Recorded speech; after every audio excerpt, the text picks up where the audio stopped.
Hello, Tessa. Hi, Tom. What are we talking about today? We are talking about trust, confidence, and predictability, which follows nicely our previous conversation, which I believe was risk and consequence, if I'm Yes, remembering correctly. let's talk about the trust and confidence terms and some similarities and differences between them. Yeah. And we haven't talked about this much at length previously, so this is kind of a stream of consciousness. Yeah. But if I'm talking about trust and confidence, I would say confidence is well, it's hard to talk about trust and confidence without talking about predictability. So I'm going to talk about predictability too. But Okay, confidence, personally, for me, comes from my ability to influence the outcome of a situation. And if that, if my ability to influence the outcome of a situation is predictable, and the outcome of that situation is therefore predictable, I'm going to have more confidence. and what is confidence in that sense? What are you referring to when you say confidence? I am referring to my ability to accurately predict the outcome of a situation.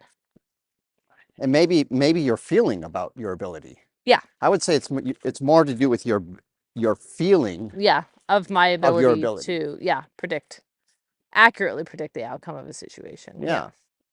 The more you feel you can influence the situation, the more confident you're feeling. So that's an inner quality. Yeah. It's definitely a how you feel or view yourself. Mm-hmm. Whereas trust is a bit different than that. That's an external idea and a conscious one.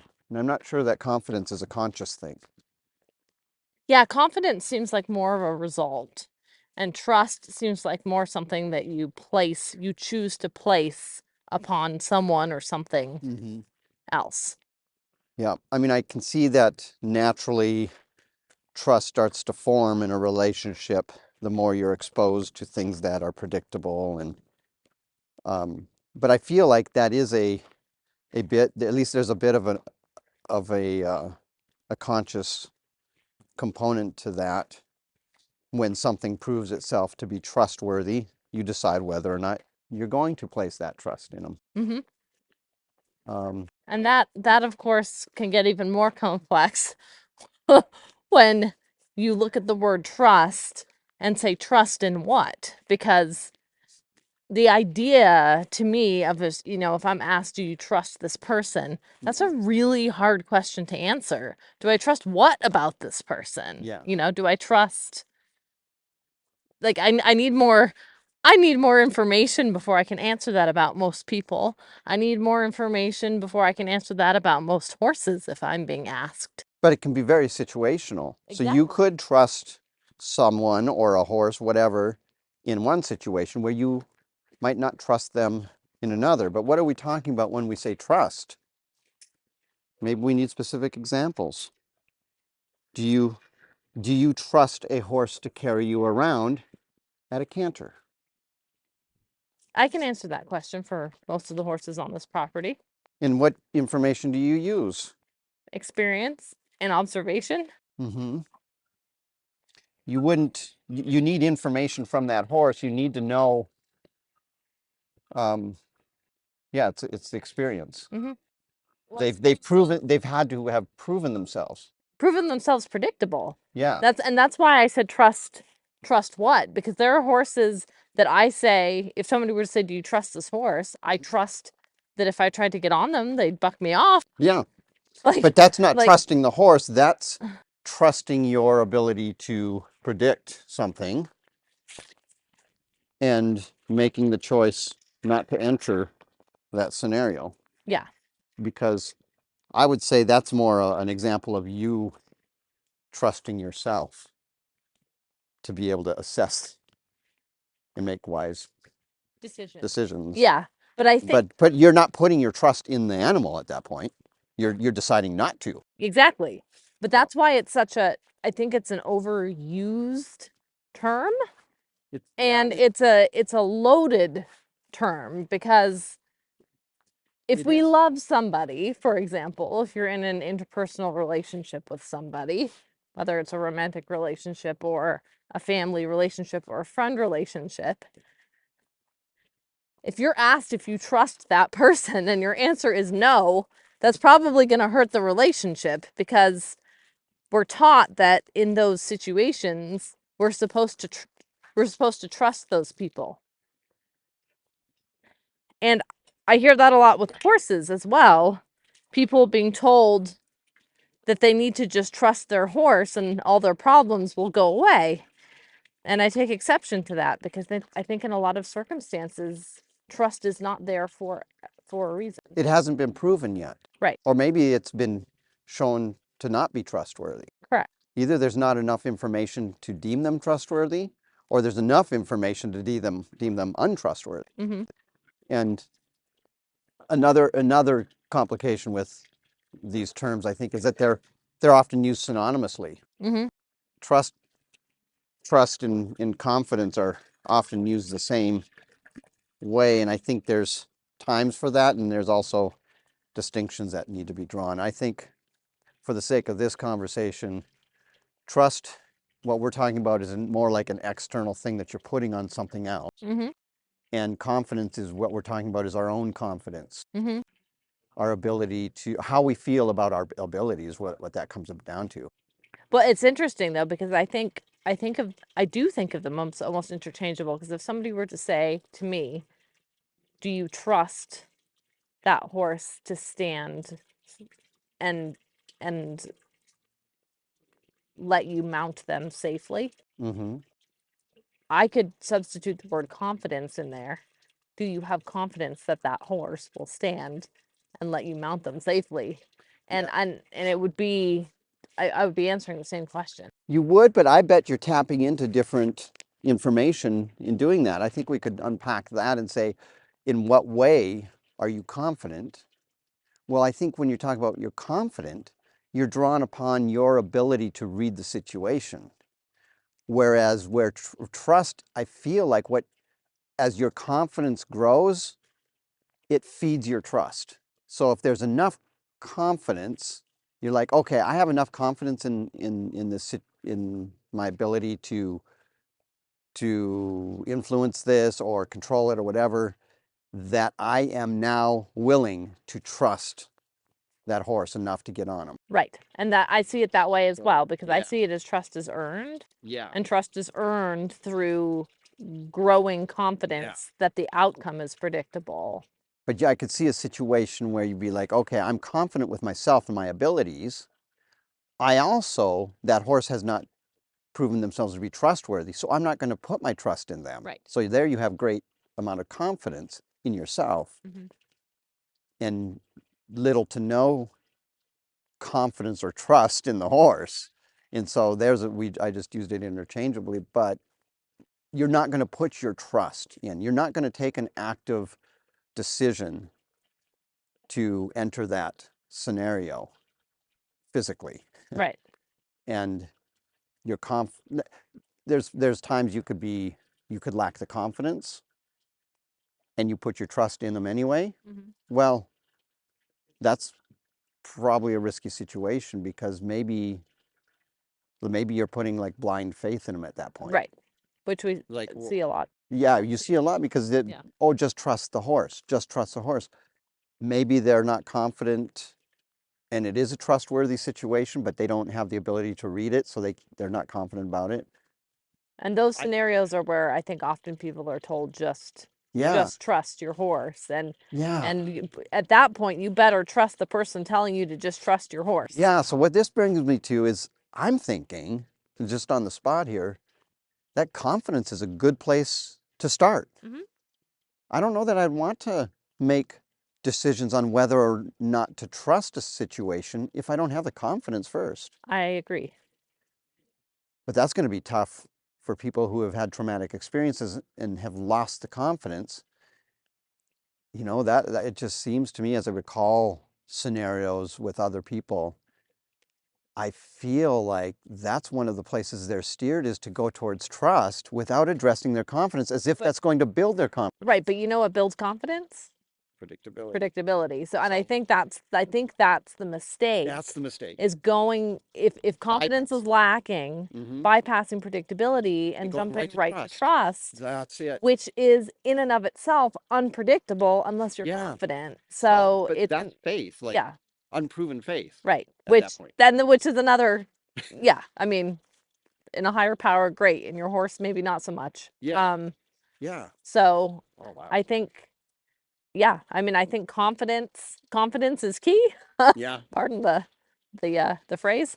But if confidence is lacking for whatever reason, we should go to building predictable outcomes to Yeah. build confidence, which then will yield trust, versus Yeah. bypassing predictability and just trying to force the mindset to go from confidence to trust when confidence is lacking. You can't get there. Yeah. I feel like that's putting somebody in a maze Mm-hmm. that doesn't, where they can't actually access the thing they're trying to get to, Yeah.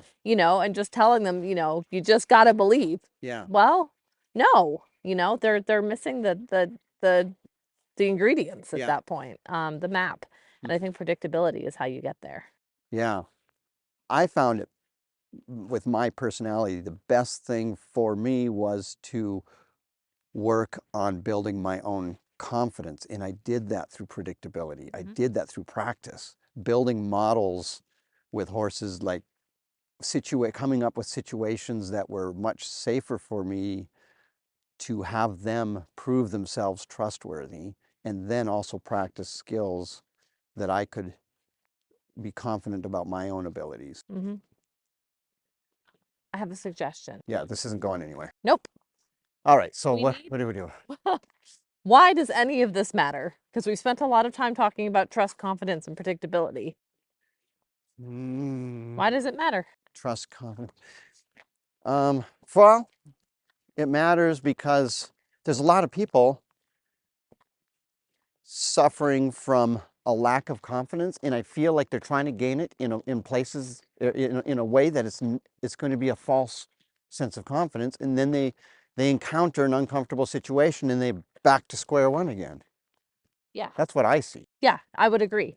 You had brought up a good point earlier about encountering clients, more than one client, who has lost their confidence for any number of reasons, oftentimes a traumatic experience, and has been trying for sometimes years to gain it back by just trying to shift their mindset, dig deep, and have trust again. And if they could just get that trust, they'd get their confidence back. And one of the big differences between the way we teach and the way a lot of other people teach, I think, at least from what we've experienced, is that we don't, trust is really not even in the conversation at the beginning, because we're more interested in predictable outcomes, building predictable outcomes and building skills that will produce predictable outcomes. And through that, the person's confidence grows in a very grounded, realistic way, because they now have skills that can produce a predictable outcome with their horse. Well, and with themselves, because when you're in a certain situation, you need to be able to predict that you're going to do the right thing. Correct. Correct. But it builds predictability for both horse and handler. And through that, some corrective experiences start to happen, especially for the people that have had traumatic experiences. And they start to regain control. They start to regain their autonomy. They start to regain their ability to predictably influence the outcome of a situation, and their confidence grows. Yeah, because they start seeing that they can do this, Right. that they're not just a passive participant. Yeah, and that they have tools in their toolbox that they can access. Yeah. And they know how to use them. They know in what situations to use them, and that makes them more confident. And when they become more confident, at that point, they then have some trust to give. But I don't think a person, I'm just going to say a person at this point, with little to no confidence has the resources to give trust, because I think trust is born of confidence. And the idea that somebody who is sorely lacking confidence can give trust is false. Right. I agree. And that's kind of at the heart of what we teach in the relationship building between horse and handler. And the relationship between handler and handler, meaning the handler's relationship with themselves. Yeah. Because how can they possibly be a confident, strong leader that gives trust, informed trust, to a 1,200-pound animal if they don't have confidence in their ability to navigate the situation? Right. And so a lot of what we do with people who are lacking in confidence and trust in their animal, a lot of times the horses don't deserve trust. But we repeat things. We teach tools over and over and over again. So that not only is the horse becoming more skilled at whatever is being covered, but that the human is being more skilled, and it becomes more of a reflex to do the right thing, even if emotions don't match it. Right. Because there's plenty of scenarios, especially when you've been in a traumatic event, that even if you know what to do, you don't have the ability to do it if you're not feeling confident and comfortable. A lot of what we train and practice isn't just to rehearse with the horse so that the horse learns behaviors and maneuvers. It's that the human repeats it enough that it becomes a reflex. You know, I care less. I've said this before. I care less about what the horse can do when they're comfortable. I care what they do when they're uncomfortable. That goes for people too. And that goes for people Yeah. too. So Yep. that's where I was headed with that. And so that's what practice is for, so that you do the right, like if you're always comfortable and you're doing something, oh yeah, you can get lazy and not think about it. And what do you call that? Mindfulness. You got to, is that the term, mindfulness? Stay mindful, or what? Well, yeah, I mean, it depends on what term we're referring to, but Staying present. Staying present and aware is mindfulness. Yeah. And so that can all look really good, and you can build what I think is a false sense of confidence in those things. Well, And then you, been tested. yeah, especially when your horse isn't giving you a problem, because they're now practicing and, oh, we're good at this. And then you get out in the real world and try it, and it doesn't go as expected, and you're not used to handling it in an uncomfortable state of mind. I can take this a very weird direction since we're wandering around. What's that? Well, you know, and this is interesting, just how we change as we get older. But I remember when I was younger, I say younger, I'm 40, younger than 40, so maybe in my 20s. And if I didn't know somebody very well and they didn't know me very well, and we were in a situation and they said, I trust you, go ahead. Yeah. I was flattered. In any situation, I was flattered by that because I thought, oh, that's nice of them. They trust me. They're choosing to trust me. They don't even know me. Yeah. And in some situations, I remember thinking, really? Why? Because you shouldn't, because you don't have enough information to trust me. But still flattered by it. Now, it makes me question Their judgment. Because it's really, trust is something to me that should be earned. And it's situational. And I mean, there's certain situations where we don't have a choice, right? We can either have to trust or not trust if we're in that situation. But for the most part, in relationships and in situations, it's something that somebody earns. Yeah. And I feel that that is the way that I approach my relationship with my horses. Yeah. And they have to earn it. Yeah. They have to earn the trust through a series of structured interactions that yield a certain outcome that I deem to be either predictable or unpredictable. And until it's predictable, I don't trust them. It doesn't mean I don't love them. It doesn't mean I won't care for them. It just means I'm not going to just hand over my trust when it hasn't been earned. And I think that holds everybody accountable. It holds the animal accountable for, you know, they're honest. They generally are not going to lie to you. So when I say it holds them accountable, it just means that their weaknesses will be revealed if you put them in those situations to see whether or not they're going to do the thing or how they're going to respond. Essentially, though, as if you ask the right questions. If you ask the right like questions. the questions are important. Yeah. Yep. They are. And they're important in human relationships too. And I think that the ability to ask good questions is a lost art. Yeah. And as a university professor, I can say that with confidence. Yeah. You know, asking, that's a whole nother podcast, but Yeah. asking good questions is hugely important. It is. And you can't just see too much of just observational scenarios where, oh, look, the horse didn't react to the thing when the thing went by. Well, yeah, but you also didn't ask the horse a question. Like, and what would have happened if the horse had reacted?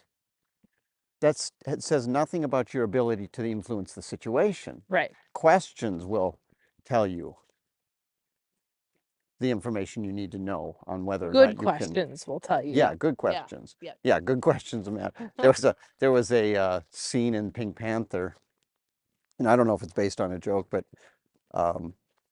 where Detective Clouseau goes into a hotel and there's someone at the desk and there's a dog sitting on the floor, and Clouseau asks, "Does your dog bite?" And the guy behind the desk says no. And he went down to pet the dog, and the dog growled and bit at him. And he's shocked and upset and said, "I thought you said your dog doesn't bite." And he said, "Not my dog." Yep, that is And based so, on, yeah, that is based on a joke. and so it's just like you got to ask the right question to get relevant and useful information. Yeah, absolutely.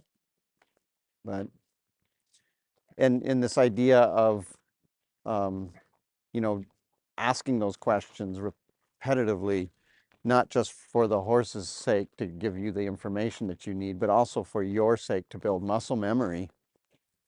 There was um, a trumpet player, virtuoso, that was heard practicing something over and over again.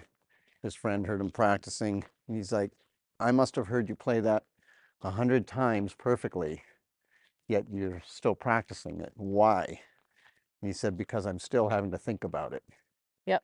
And that's the idea, is to get to the point that you don't have to think about it. You just do it. And then you're not dependent on how you feel.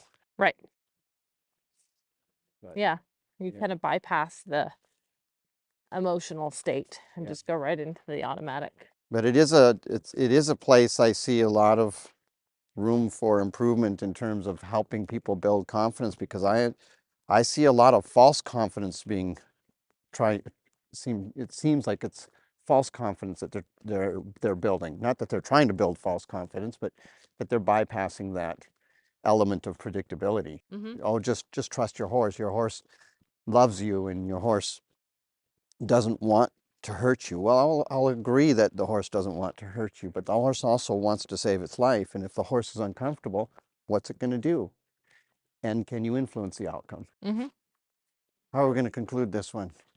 Well, we talked about trust, confidence, and predictability, Mm-hmm. risk and consequence, which led us to a topic that I would like to do another podcast on. What's that? Asking good questions. The importance of asking good questions and what constitutes a good question. But not this podcast, Nope. because we're out of time. Well, I am confident that we won't run out of topics. So, all right, another good conversation. Yes. Till next time. Till next time. Thanks for listening to Hoofbeats on Main Street podcast. If you would like to submit questions or short videos for review, our email is hoofbeatsonmainstreet@gmail.com. This podcast is a product of Care for Horses Foundation. You can find Care for Horses Foundation on Facebook and at careforhorsesfoundation.org.